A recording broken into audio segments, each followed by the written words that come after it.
Olá pessoal, sejam bem-vindos no nosso canal.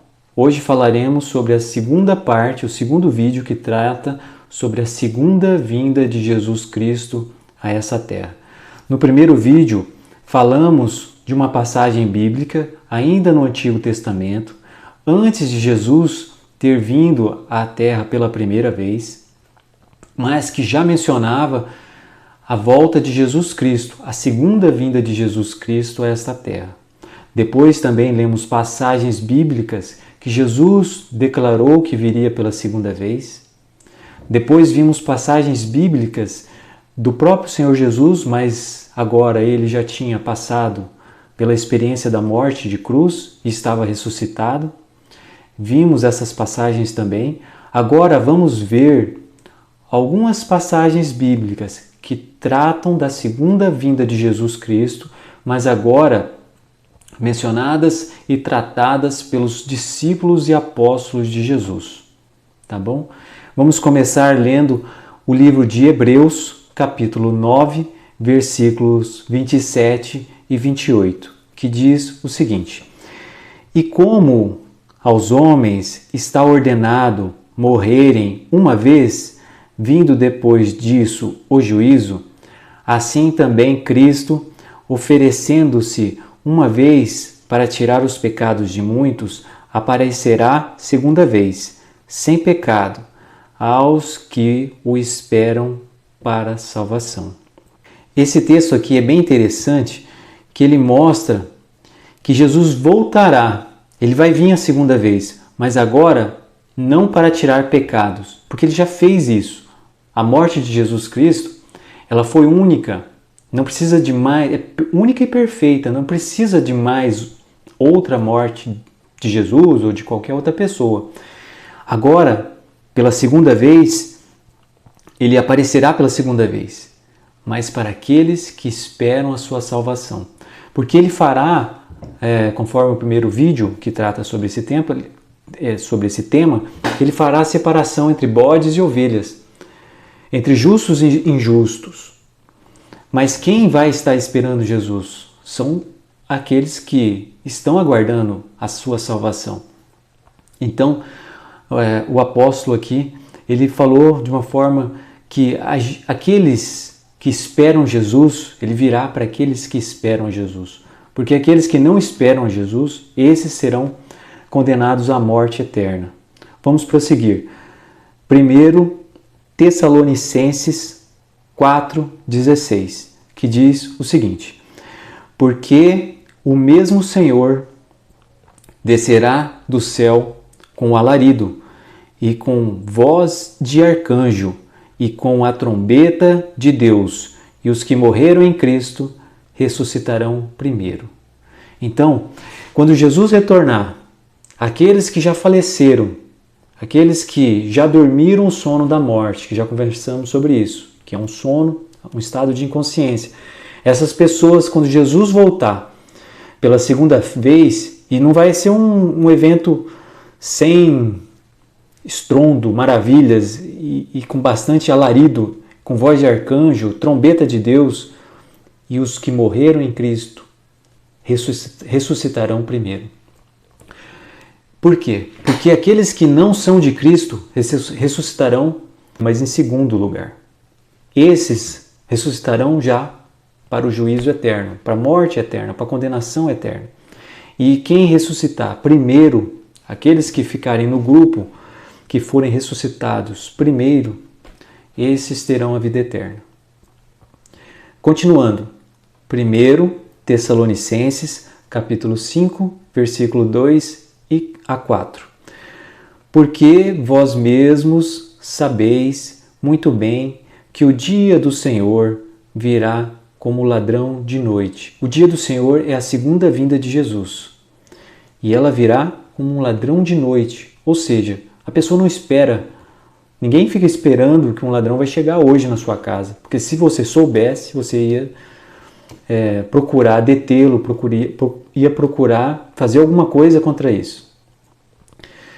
Pois que quando disserem a paz e segurança, então lhe sobrevirá repentina destruição, como as dores de parto àquela que está grávida, e de modo nenhum escaparão. Mas vós, irmãos, já não estáis em trevas, para que aquele dia vos surpreenda como um ladrão. Então, por mais que muitas pessoas serão pegas de surpresa, com essa segunda vinda de Jesus, mas vocês que já têm o conhecimento que acontecerá essa vinda de Jesus, vocês sabem que vai acontecer. Que não surpreenda você, porque você está aguardando. Então, da mesma forma, aquele exemplo que na Bíblia é dado do ladrão, você, antes mesmo que um ladrão procure entrar na sua casa, se a sua casa não tem concertina, se não tem alarme, se não tem uma porta boa, se não tem um cachorro, não tem isso, você vai procurar ter essas condições para que, se um dia esse ladrão, essa visita indesejável ocorresse, você está mais preparado para que isso aconteça. Então, como o apóstolo fala o seguinte: mas vós, irmãos, já não estáis em trevas, ou seja, você tem a luz necessária, você tem a Bíblia, você consegue, lâmpada para meus pés é a sua palavra, é a Bíblia. Então, a gente que tem a Bíblia já não tem que estar em trevas, porque a gente sabe do que vai acontecer, para que aquele dia vos surpreenda como um ladrão. Então ele fala assim: já não estáis em trevas, para que aquele dia te pegue com surpresa, assim como vai ser aquela pessoa que não deu ouvidos, não quer saber. Então, aquele dia não vai ser algo surpreendente para você de uma forma que seja ruim, que fala, puxa, eu não estava preparado, ou coisas assim. Prosseguindo, 2 Pedro, capítulo 3, versículos 8 a 10. Mas, amados, não ignoreis uma coisa, que um dia para o Senhor é como 1000 anos, e 1000 anos como um dia. Para Deus não existe essa situação como nós temos, que a gente vai perecendo, né? Hoje eu tenho uma idade, daqui a 5 anos eu já vou estar de uma outra forma e tudo mais. E para mim, esse tempo de 5 anos que eu citei, muitas coisas aconteceram na minha vida e, enfim, para mim, esse tempo aconteceu, esperou, foi cansativo para mim. Agora, para Deus, não importa, um dia ou 1000 anos, não importa. Deus é eterno, é onisciente, onipresente, onipotente. Então, continuemos. O Senhor não retarda a sua promessa. Que promessa? Que Jesus voltará pela segunda vez. Ainda que alguns a tenham por tardia. Alguns acham que Jesus não virá, porque já passou tanto tempo e não virá. Mas, no caso, Deus é longânimo para conosco, não querendo que alguns se percam, senão que todos venham a arrepender-se, que todos estejam no caminho de Deus para que possam receber essa salvação. Mas o dia do Senhor virá como ladrão de noite, no qual os céus passarão com grande estrondo, e os elementos ardendo se desfarão, e a terra e as obras que nela há se queimarão. Então, de novo, a questão do dia do ladrão. Que a gente possa estar preparado para esse dia, que não seja algo, que seja uma surpresa desagradável e triste, como será para aqueles que estiverem perdidos. Prosseguindo, 2 Pedro, capítulo 3, versículos 13 e 14, diz o seguinte: mas nós, segundo a sua promessa, isso daqui somos nós, os cristãos, os que aguardam a promessa de Jesus. Mas nós, segundo a sua promessa, aguardamos novos céus e nova terra, em que habita a justiça. Por isso, amados, aguardando essas coisas, procurai que dele sejais achados imaculados e irrepreensíveis em paz. Então, estamos aguardando esse acontecimento. E esse acontecimento vai ser tão forte que é uma nova terra, novos céus. Os elementos físicos serão outros. A Bíblia mesmo traz essas constatações. Então, é um evento forte, é o maior evento da sua e da minha vida, é o maior evento que existirá. Eu vou finalizar lendo agora 3 passagens bíblicas que tratam também logicamente sobre o tema, que é a segunda volta de Jesus, e elas foram registradas no último livro da Bíblia, que é Apocalipse. Elas foram registradas por João, o discípulo amado de Deus. E só que é o próprio Deus falando, o próprio Jesus falando, melhor dizendo.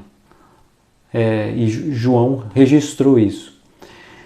Jesus falando, Apocalipse 1, versículos 7 e 8, que diz o seguinte: Eis que vem com as nuvens, e todo o olho verá, até os mesmos que os traspassaram, e todas as tribos da terra se lamentarão sobre ele. Sim, amém. Eu sou o Alfa e o Ômega, o princípio e o fim, diz o Senhor, que é e que era e que há de vir, o Todo-Poderoso. Até os que o traspassaram, aquelas pessoas que feriram Jesus quando ele morreu na cruz do Calvário, né? Até esses vão ressuscitar para ver Jesus.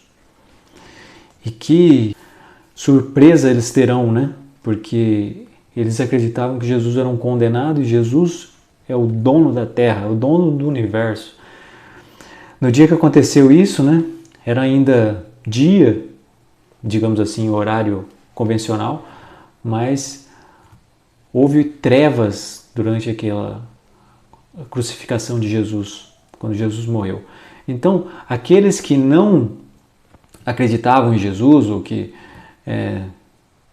pelo menos poderiam ter visto que a natureza se envergonhou do que aconteceu, mais do que os homens que estavam ali sem, digamos assim, se aperceberem do que estava acontecendo. Então, a própria natureza se mostrou envergonhada, houve trevas, houve escuridão naquele dia. Então, mais um sinal para aqueles que às vezes não estavam dando uma mínima para Jesus, né? Para eles entenderem que de alguma forma, algo estava errado com aquele contexto. Porque Jesus veio morrer por nós na terra, mas ele não precisava ter sido humilhado, ter sido espancado, machucado, e ele passou por tudo isso. Então, foi uma vitória muito grande sobre a morte, foi uma vitória muito grande sobre o pecado, né? Então, mas esse sacrifício de tanto esforço e de tanta misericórdia de um Deus que ama a sua criatura, que possamos estar preparados, que possamos ler a palavra de Deus e entendermos como isso ocorrerá. Prosseguindo, ainda no capítulo 1 de Apocalipse, porém nos versos 17 e 18, antes era 7 e 8, agora 17 e 18. E eu, quando ouvi, João falando, quando viu Jesus Cristo, caí a seus pés como morto, e ele pôs sobre mim a sua destra, dizendo-me: não temas, eu sou o primeiro e o último, e o que vivo e fui morto. Jesus morreu por nós no Calvário.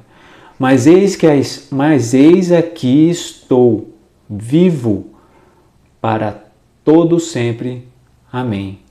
E tenho as chaves da morte e do inferno. Prosseguindo, Apocalipse 22, capítulo 22, obviamente, versículos 12 e 13. Jesus falando, e João registrou. E eis que cedo venho, e o meu galardão está comigo. É o prêmio, é a salvação, para dar a cada um segundo a sua obra. Eu sou o Alfa e o Ômega, o princípio e o fim, o primeiro e o derradeiro. Como já falamos, esse daí vai ser o maior evento que poderíamos presenciar. Mas melhor ainda se pudermos presenciar como os salvos presenciarão. Sem aquela surpresa desagradável que seria como se fosse uma surpresa de um ladrão, porque alguém que você não quer é um ladrão na sua casa. Mas essas pessoas que não quiseram andar com Deus, também eles terão uma surpresa talvez até pior do que um ladrão, porque é algo que eles não desejaram durante toda a sua vida aqui na terra. Se recusaram, porque Jesus, a todo tempo, ele está à porta do nosso coração. Mas ele não chega chutando, abrindo a porta. Ele bate na porta para que você... Ele bate na porta para você lembrar que ele existe, que ele está te aguardando. Ele bate na porta. Só que Jesus, diferentemente do inimigo, e diferentemente de muitas pessoas, né, porque muitas pessoas mal aceitam a sua opinião, mal aceitam a sua vontade, já vem impondo o que querem sobre você. Jesus é completamente diferente. Ele não vai impor a palavra dele para você, não impõe, mas ele bate a porta do seu coração. Tipo, eu estou aqui. Agora, vai depender de você ir lá e abrir a porta para que Jesus entre no seu coração e vocês possam, digamos assim, ser unidos. Porque se Jesus continuar batendo a porta do seu coração e você ignorar esse pedido de Jesus, uma hora o dia virá. O dia virá e poderá ser como um dia do ladrão. Algo indesejável, triste, mas que Jesus não falta nos avisar constantemente do o que precisamos fazer, né? Então que Deus te abençoe, que o guarde, que possamos nos próximos vídeos também tratar de temas que envolvam essa temática que eu comecei com relação ao estado de inconsciência após a morte, agora sobre a segunda vinda de Jesus. Depois falaremos assuntos que vão permear esses outros assuntos, que um assunto puxa o outro, né? Ressurreição, juízo final. E eu acho que com o que a gente já passou é suficiente para a gente entender que realmente precisamos dar uma importância ímpar a essas questões que tratam de Jesus. Que Deus te abençoe. Até a próxima. Tchau, tchau.